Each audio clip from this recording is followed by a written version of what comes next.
Bonjour à tous, j'espère que vous allez bien. Bienvenue sur la Demoiselle au Pivoine, chaîne où l'on parle parfum et littérature.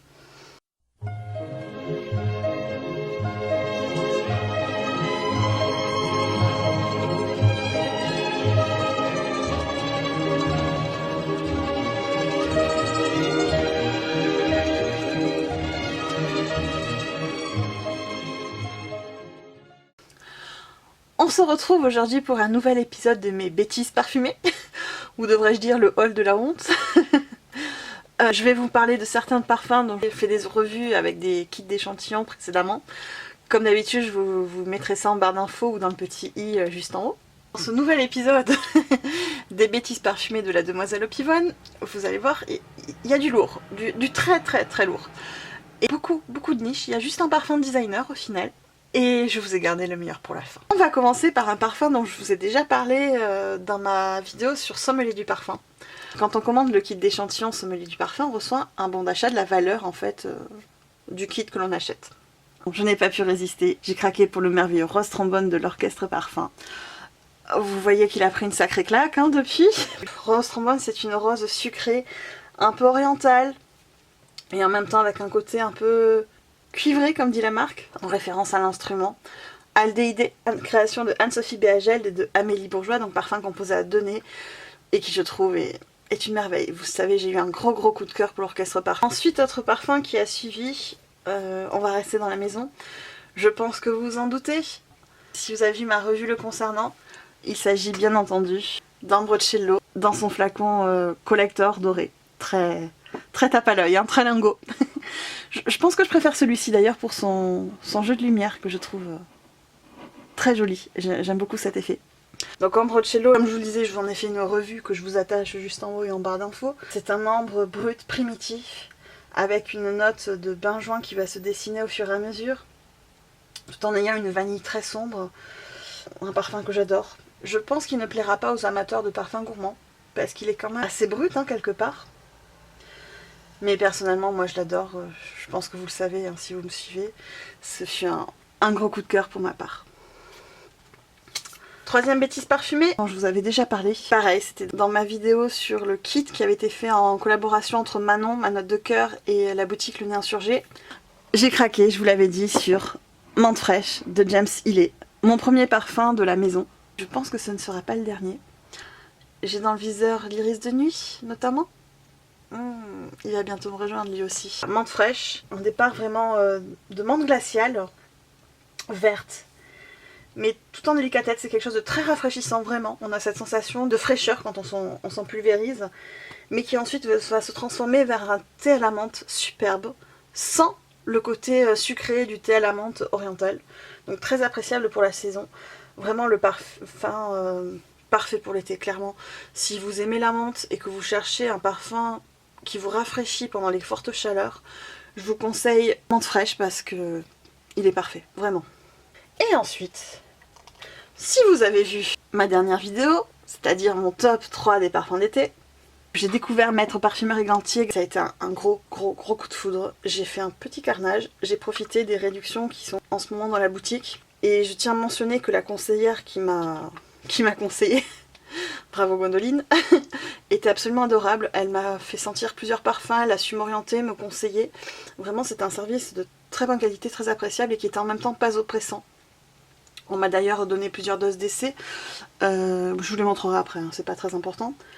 Mais bref, création pour laquelle je ne pensais pas craquer comme je vous le disais dans ce top parfum d'été, mais qui m'a complètement subjuguée. L'eau élégante, nouvellement nommée l'eau du Gantier, qui est un parfum avec une envolée très marquée en agrumes, notamment le citron, puis ensuite bergamote et pamplemousse. Et ce départ fusant en agrumes délicat en légèreté va ensuite laisser la place à une verveine tout en douceur. Un aspect vraiment infusion de verveine, fumée d'infusion de verveine, mais pas que, parce qu'on a cette note de cassis et de framboise qui apparaissent. Mais c'est tout en subtilité, c'est très réaliste, sans cette overdose de sucre que l'on pourrait craindre quand on parle de fruits rouges. Un parfum vraiment délicat, particulièrement raffiné, et qui se termine sur un lit de musc blanc, avec cette facette tendrement juteuse des fruits rouges. Vous vous en doutez bien, je ne me suis pas arrêtée là chez Maître Parfumeur et Gantier. Donc grâce à Clotilde, j'ai pu tester Boîte Turquie Iris Bleu Gris.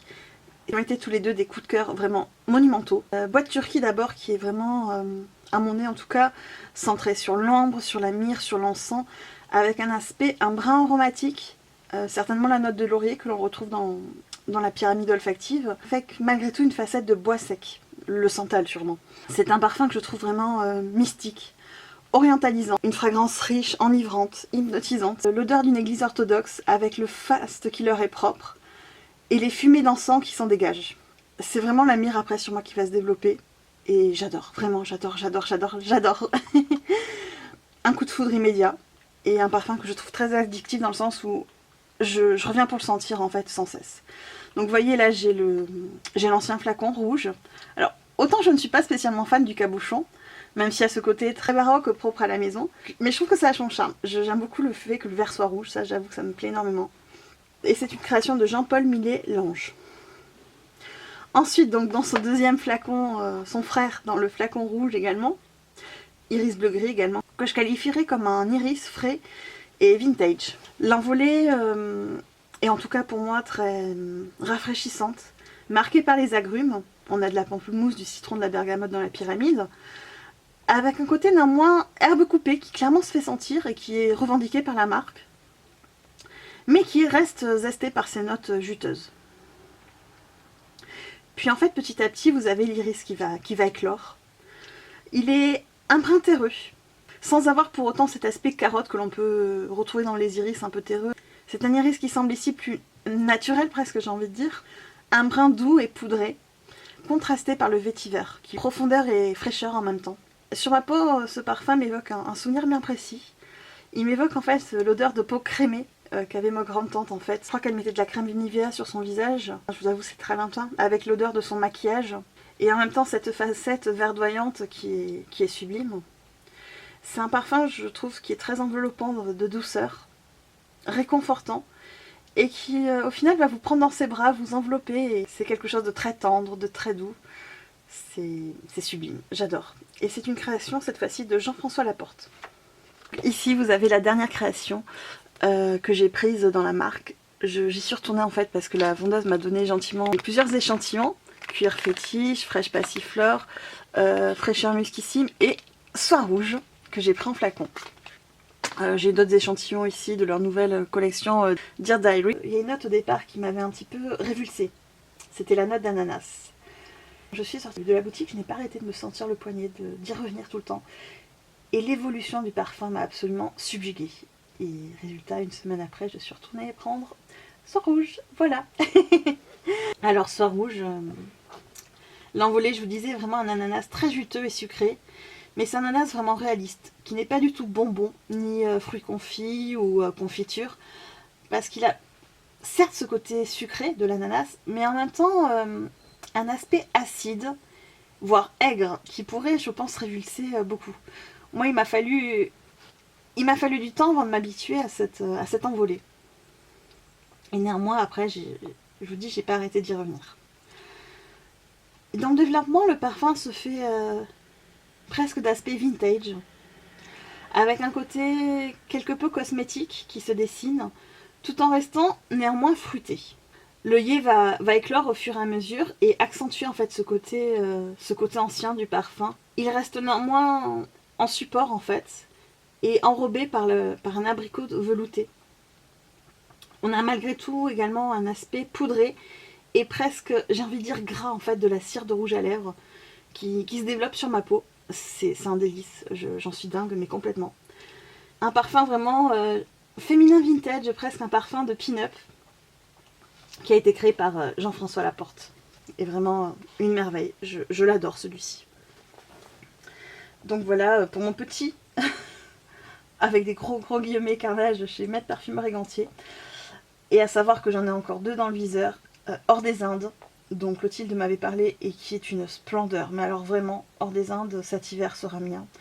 Et également dans un tout autre registre, fraîche passiflore, centré autour de la passion et de la pêche, je crois, de mémoire. Et j'ai très hâte de découvrir les autres créations de la maison. Nous allons poursuivre ces bêtises parfumées avec un nouveau parfum qui a rejoint ma collection. Marion de la chaîne Dépendance Senteur. Elle avait organisé un concours que j'ai eu la chance de gagner. Et on avait le choix entre deux parfums et moi j'avais choisi donc Moscow Mule de Juliette Azogun. Je vous avoue que c'est pas du tout le genre de parfum vers lequel je me serais tournée de moi-même au départ. Le parfum fait référence à un cocktail me semble-t-il. Le départ est très citron vert, très marqué en acidité, auquel va se mêler de la bergamote, donc avec cette facette d'agrumes. Une note de pomme va apparaître, une pomme verte, une vraie Granny Smith, croquante, acide et juteuse va se dévoiler. Et elle est soutenue par le gingembre, un gingembre frais, vous voyez, qu'on presserait en fait et qu'on associerait à de la pomme. Au fil du développement du parfum, vous avez ce bois sec qui vient soutenir tout cela. Un côté un peu piquant de l'ambrette également. C'est cette dernière note, je pense, qui est la plus prégnante sur ma peau au fil du développement du parfum et qui va donner profondeur et tenue à la fragrance. C'est un parfum qui sera parfait pour l'été et qui clairement me sort de ma zone de confort. J'ai pas l'habitude de porter ce genre de parfum, mais c'est vrai que c'est agréable en fait, mine de rien. Et que ça fait du bien de porter d'autres choses. Il faut juste que je m'habitue au final. Donc merci beaucoup Marion pour la découverte. Et c'est un parfum qui a été créé par Romano Ricci. Alors comme je vous disais, un seul parfum de designer dans cette sélection. Il s'agit d'un parfum créé par Francis Kurkdjian dans la maison Burberry.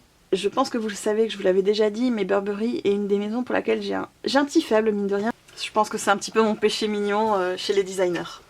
Quand je le sens la première fois, le premier mot qui me vient, c'est fraise. Vraiment la fraise acidulée, juteuse, pétillante, sucrée.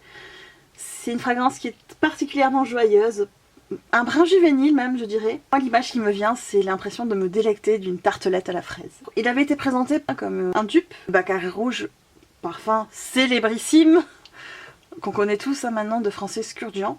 Alors clairement, on a la filiation entre les deux parfums, on ressent, il y a quelque chose dans la construction qui s'en rapproche. Mais on serait ici en fait dans l'aspect beaucoup plus fruité et sucré qui est poussé à l'extrême de la fragrance. Une sorte de version jeune fille en fleurs, rose bonbon. Là où Baccarat Rouge a beaucoup plus de profondeur, quelque chose de plus construit, de plus mature. Hein. Mais comme je vous ai dit, moi c'est un petit plaisir coupable. En fond, il y a un aspect un peu de vanille crémeuse qui se développe, qui va accentuer dans mon esprit en fait cette image que j'ai de la tartelette. On a vraiment, vous voyez, le biscuit sablé avec dessus la crème pâtissière et les fraises nappées de glaçage. Une vraie gourmandise. Comme je vous ai dit, c'est un plaisir coupable que je m'octroie et avec lequel je me régale. Je trouve que c'est très réconfortant d'ailleurs en parfum du soir. Le dernier parfum dont je vais vous parler, je vous ai dit, je garde le meilleur pour la fin. Non pas que les autres parfums n'étaient pas bien, bien au contraire, mais le dernier, il y a eu un truc, clairement, qui s'est passé avec lui. Je ne dirais pas que c'est un parfum que j'aime autant que Porte-Royal Lady, vous savez que celui-ci est indétrônable pour moi. Mais il y a eu quelque chose de très très fort qui s'est passé avec ce parfum. C'est-à-dire que quand je l'ai senti, j'en ai eu une petite dose d'essai qu'une amie m'a gentiment envoyée. Et quand je l'ai senti, en fait, je me suis aussi dit, il me le faut. C'est un parfum qui ne m'a pas quitté cet hiver, dont j'ai pas mal parlé, mine de rien, sur Instagram, mais pas autant que j'aurais dû, je pense, vu l'amour que je lui porte. Il s'agit du très très bien nommé Encens Suave de Matière Première.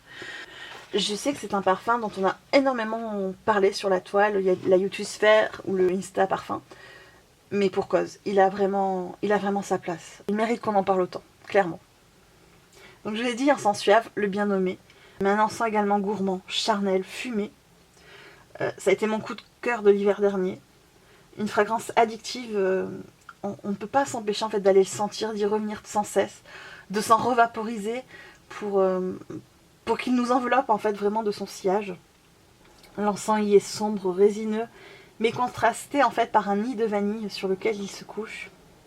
Une vanille noire, ici, pas du tout une vanille bonbon, gâteau, non, non. Une vanille noire gousse, avec une pointe de graines de café. Non, c'est vraiment la graine, avec cette petite amertume qu'elle a, et qui va ajouter originalité et profondeur. Si vous, comme moi, vous n'aimez pas le café, n'ayez pas peur, hein, vraiment, de cette note-là. Elle est très discrète, en fait. Comme je l'ai dit, elle va juste apporter un petit peu de cette noirceur, renforcer même le côté noir de cette vanille gousse, et lui donner une originalité en plus. C'est un parfum qui est absolument dingue en fait, mais vraiment, j'ai pas d'autres mots pour vous dire à quel point je l'aime et à quel point il est enivrant. C'est un encens gourmand, mais non sucré, et ça c'est juste merveilleux. Ce parfum est magnifique, c'est la merveille des merveilles. Et merci beaucoup à Aurélien Guichard de nous avoir concocté ce petit bijou. On en a fini pour cette vidéo sur mes bêtises parfumées. Dites-moi en commentaire quelles sont les vôtres, que je suis sûre que je ne suis pas la seule qui en a commis. Et puis ça me déculpabiliserait, hein, comme d'habitude. Je vous souhaite de passer une très bonne journée parfumée et on se retrouve très bientôt. Au revoir les amis parfums. Et littéraires bien entendu.